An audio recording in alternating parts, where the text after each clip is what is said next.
আসসালামু আলাইকুম ওরহমতুল্লাহি ওয়াবারকাতু। আপনি হয়তো এই মুহূর্তে অনেক অশান্তিতে ভুগছেন। হয়তো এই মুহূর্তে আপনার জীবনে অনেক বড়, বড় সমস্যা পার করেছেন। আপনি হতাশাগ্রস্ত। তাহলে আপনি চিন্তা করছেন যে কেন এমন হলো? আপনি কি জানেন যে আল্লাহ তাআলা যা লিখে রেখেছেন তাই হচ্ছে এবং এ সম্পর্কে আল্লাহ তাআলা নিজেই ভালো মতন জানেন। আল্লাহ আপনার তাকদীর লিখে রেখেছেন। আপনি এই মুহূর্তে এই লেখাটি পড়ছেন, এই বিষয়ে, এই সময়, এই ব্যাপারটি কিন্তু আসমান জমিন সৃষ্টির ৫০,০০০ বছর পূর্বে আল্লাহ তাআলা লিখে রেখেছেন। সমগ্র পৃথিবী মিলে বাধা দিলেও যেটা আপনার কাছে আসার সেটা আসবেই। তাই আপনি হয়তো ভাবছেন যে আমি জীবনে এত ভালো, ভালো কিছু করেছি কিন্তু কেন আজ আমার এই পরিণতি? আপনি এটি মনে করে হয়তো অনিদ্রায় ভুগছেন, মেজাজ খারাপ করছেন। কিন্তু আপনি কি এটা জানেন? আল্লাহ তাআলার অনুমতি ছাড়া কোনো কিছুই ঘটছে না। কারণ আপনি আল্লাহর ফয়সালার উপর মেজাজ খারাপ করতে পারেনই না। সবকিছুই আল্লাহর অনুমতি নিয়েই ঘটছে। আপনার ইচ্ছার বিরুদ্ধে কোনো ঘটনা ঘটলো কিংবা আপনি কোনো জিনিসের আকাঙ্ক্ষা করলেন কিন্তু সেটা আপনার হলো না। এ অবস্থা আপনি জেনে রাখবেন যে বস্তুটি আসলে আপনার ছিলই না। মহান আল্লাহ তাআলার সাহায্য, সহযোগিতা ছাড়া কোনো সাহায্য নেই, কোনো আশ্রয় নেই। এবং আমরা যা পাইনি তার বদলে আমাকে এর চেয়ে উত্তম কোনো কিছু দান করাই হয়নি। তাই সবসময় শুকরিয়া আদায় করতে শিখুন। নিশ্চয়ই আমরা আল্লাহর জন্য আর আল্লাহর নিকটেই আবার ফিরে যাব। এ কারণে রাগ করবেন না, খুশি থাকুন।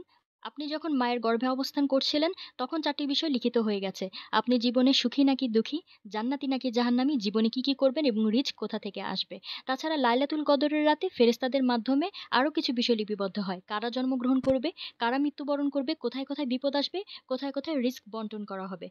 তাই যখন তাকদিরের ব্যাপারটি হৃদয়ে বসাতে পারবেন তখন অন্ধকারতম পরিস্থিতির মাঝেও আশার আলোকছটার সন্ধান পাবেন। দুর্গন্ধময় দিনেও সুগন্ধের ছোঁয়া পাবেন। আপনার পায়ের নিচের মাটি কেঁপে উঠলেও অন্তরে প্রশান্তি অনুভব করতে পারবেন। আর আপনি কি জানেন আপনার তাকদিরের জিনিসগুলো কখন নির্ধারিত হয়ে গেছে? মনে করুন আপনি অমুককে বিয়ে করবেন এবং আগামী বছর আপনার সন্তান হবে। এই জিনিস আল্লাহ কখন নির্ধারণ করলেন? আসমান জমিন সৃষ্টির ৫০,০০০ বছর আগে। হ্যাঁ, আসমান জমিন সৃষ্টির ৫০,০০০ বছর আগে আল্লাহ তাআলা আমাদের তাকদীর নির্ধারণ করে দিয়েছেন। প্রত্যেক ছোট বড় জিনিসই নির্ধারণ করে দিয়েছেন। তাই আমাদের ভাগ্যে যা, যা রয়েছে সমগ্র পৃথিবী মিলে বাধা দিলেও তা আপনার কাছে আসবেই। তেমনিভাবে কোনো জিনিস যদি আপনার জন্য নির্ধারণ করা না হয়ে থাকে তাহলে সব মানুষ একত্র হয়ে চেষ্টা করলেও তা আপনার কাছে কোনোভাবেই পৌঁছাতে পারবে না। যা আপনার ভাগ্যে আছে তা যদি আপনি ঘুমিয়েও থাকেন তারপরও আপনার ভাগ্যে চলে আসবে। তাই আমাদের কি করা উচিত? বেশি, বেশি সবর করা উচিত। আর বেশি, বেশি দোয়া করা উচিত। কখনো বিপদে পড়ে আমরা আল্লাহ তাআলার উপর মুখ ফিরিয়ে নিব না। আমরা যতটুক সম্ভব দোয়া করব, যতটুক সম্ভব আমরা সবর করব। কারণ সবরের প্রতিদান আল্লাহ তাআলা নিজে দিবেন। আল্লাহই মহাবিচারক। তিনি সবকিছু লিখে রেখেছেন। তার ফায়সালা কেউ বদলাতে পারে না। আল্লাহ তাআলা সবকিছুর স্রষ্টা। তিনি প্রত্যেক বস্তুর অনুপাত নির্দিষ্ট করে দিয়েছেন। অর্থাৎ প্রত্যেক জিনিস তেমনই যেমনটি তিনি চেয়েছেন।